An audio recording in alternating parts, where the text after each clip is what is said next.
জামাত জোট versus BNP, অকল্পনীয় ঘটনা, অপ্রত্যাশিত দৃশ্যপট শুরু হয়ে গেছে। আগামী 24 ঘন্টায় বাংলাদেশের রাজনীতির গতি প্রকৃতি পাল্টে যাবে। বাংলাদেশ এক নতুন ইতিহাসের মুখোমুখি হবে, নতুন বাস্তবতার মুখোমুখি হবে। অলরেডি জামাত বিএনপি 360 ডিগ্রি বিপরীত অবস্থানে মুখোমুখি হয়ে দাঁড়িয়েছে। যেমন বিএনপি গায়ের জোরে বলছে সংসদের প্রথম অধিবেশনে রাষ্ট্রপতি ভাষণ দেবেন। মানে বিএনপির কথাটা হচ্ছে এরকম যে তারা যে চুরি করছে জানে যে চুরি করছি।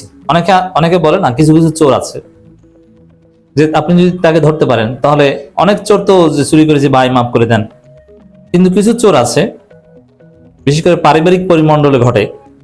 যেমন আপনার 5 ভাই, তার মধ্যে এক ভাই যদি কিছু একটা চুরি করে ফেলে, এখন ভাইকে তো আর জেলে দিবেন না বা তাকে ওইভাবে মারবেন না পারিবারিক স্পেয়ারে বা এরকম সমাজের মধ্যে যে এমন একজন ব্যক্তি চুরি করেছে যে তাকে জেলে দেওয়া, মায়ের দেওয়া, কোনো ধোলাই দেওয়া কিছুই সম্ভব হবে না।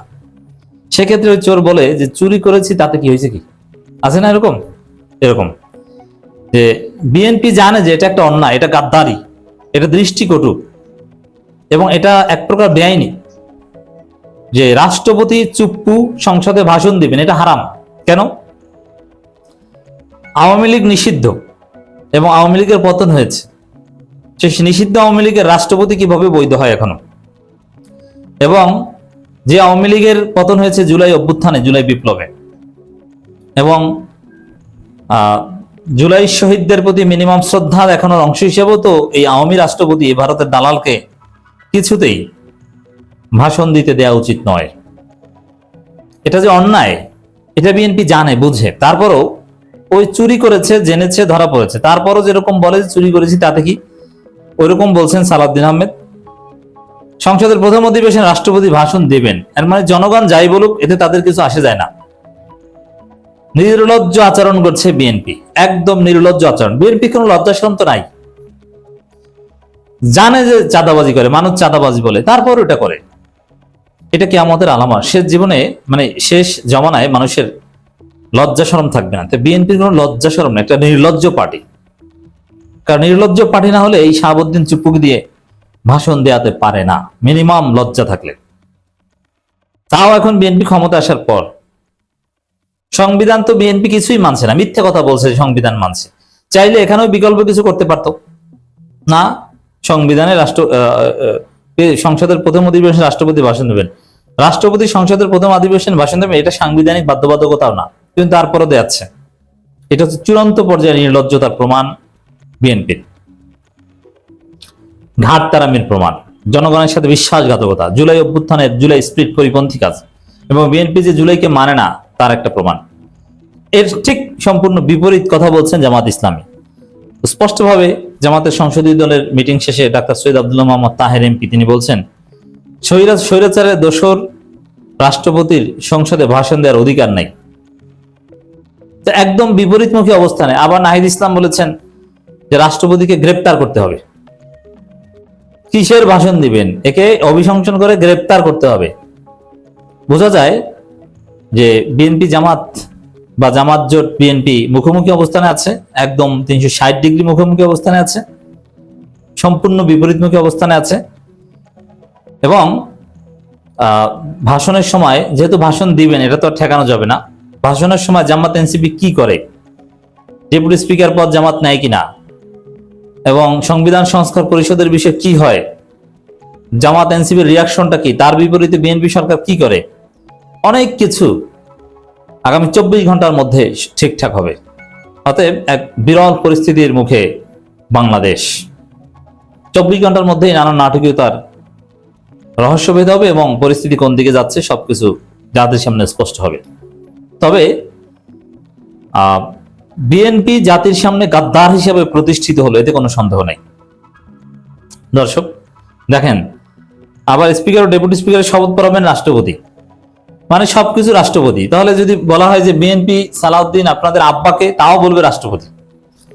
রাষ্ট্রপতি হচ্ছে এখন বিএনপির প্রধান অভিভাবক, আব্বা। তারেক রহমান একদিন একটু অসম্মান করেছিলেন, রাষ্ট্রীয় আচার মানেননি 21 ফেব্রুয়ারি, কিন্তু পরের দিনই আব্বা আব্বা বলে রাষ্ট্রীয় আচার মেনেছেন। মানে এই চুপ্পুর মধ্যে কি মধু দেখেছে অথচ এই চুপ্পুকে রাষ্ট্রপতি রেখে কিন্তু ইউনূস দেশ চালিয়েছেন সফলভাবে। কিন্তু না, তারেক রহমান পারেন না, আব্বা মানতে হয় তাকে। স্বরাষ্ট্রমন্ত্রী সালাউদ্দিন আহমেদ বলেছেন, ত্রয়োদশ জাতীয় সংসদের প্রথম অধিবেশন বেলা 11টায় শুরু হবে। এদিনে নির্বাচিত হবেন স্পিকার ও ডেপুটি স্পিকার। তাদের শপথ পড়াবেন রাষ্ট্রপতি মোহাম্মদ শাহাবুদ্দিন। প্রধানমন্ত্রী তারেক রহমান সভাপতি বিরোধী দলের সংসদ সদস্যদের বৈঠক শেষে সাংবাদিকদের নিয়ে এসব কথা বলেন। এখানে একটা মজার বিষয় আছে, এই যে কে কি করবেন বা আইনি নানান বিষয়, এগুলো কিন্তু আইনমন্ত্রী কিছুই বলছেন। আইনমন্ত্রী কোনো বক্তব্য পত্রিকায় দেখেন, অথচ আইনমন্ত্রী ইজ ভেরি সিগনিফিকেন্ট।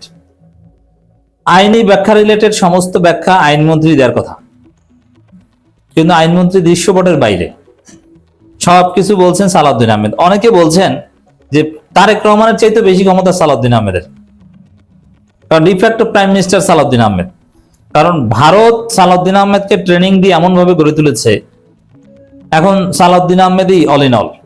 এই জন্য দেখবেন তার কাজ স্বরাষ্ট্র মন্ত্রণালয়, কিন্তু সমস্ত আইনি বিষয় ডিল করেন, লিগাল সমস্ত বিষয় সরকারের ডিল করেন এবং ব্যাখ্যা দেন সালাউদ্দিন আহমেদ। তাহলে আইনমন্ত্রী কি ধৈর্যা?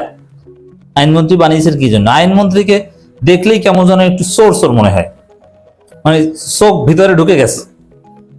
এবং একজন আইনমন্ত্রী, তিনি একজন বিজ্ঞ আইনজীবী, অ্যাটর্নি জেনারেল ছিলেন, তার চেহারায় চলন বলনে কিছুই মনে হয় না, তিনি তো স্মার্টলি কথাই বলতে পারেন না।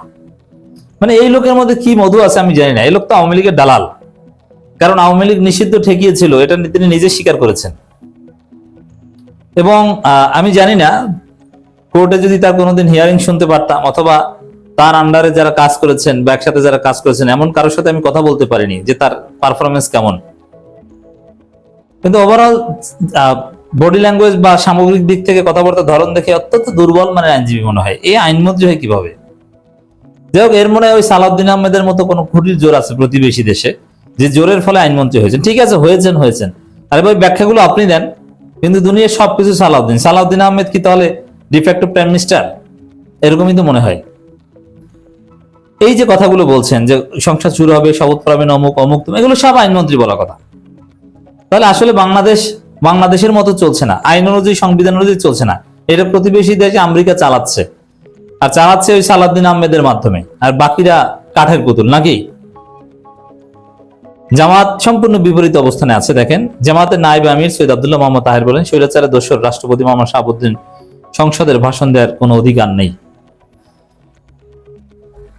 তিনি বলেন, বিএনপি কেন তাকে দিয়ে সংসদে ভাষণ দেওয়াচ্ছে সেটা আমার কাছে পরিষ্কার নয়। এ বিষয়ে কিছু সিদ্ধান্ত নিয়েছি, আগামীকাল আপনারা জানতে পারেন। এর মানে সংসদের অধিবেশন শুরু হলে জামাত উল্টোপাল্টা কিছু ঘটাতে পারে। উল্টোপাল্টা বলতে স্বাভাবিক আচরণ হচ্ছে রাষ্ট্রপতির ভাষণ শুনবেন, ধন্যবাদ প্রস্তাব উত্থাপন হবে, ধন্যবাদ দিয়ে বক্তব্য দিবেন। না, এখানে উল্টোপাল্টা কিছু হবে, হয় সংসদ বর্জন করবেন রাষ্ট্রপতির ভাষণের সময়, অথবা চিৎকার চেঁচামেচি করে তার বক্তব্য থামিয়ে দিবেন।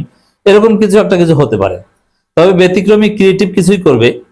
আর যেহেতু এখানে এনসিপির ছেলেরাও আছে, আমাদের বিশ্বাস আছে যে ভালো কিছু হবে। তো বাংলাদেশ এক নতুন বাস্তবতার মুখোমুখি হতে যাচ্ছে আগামী 24 ঘন্টায়।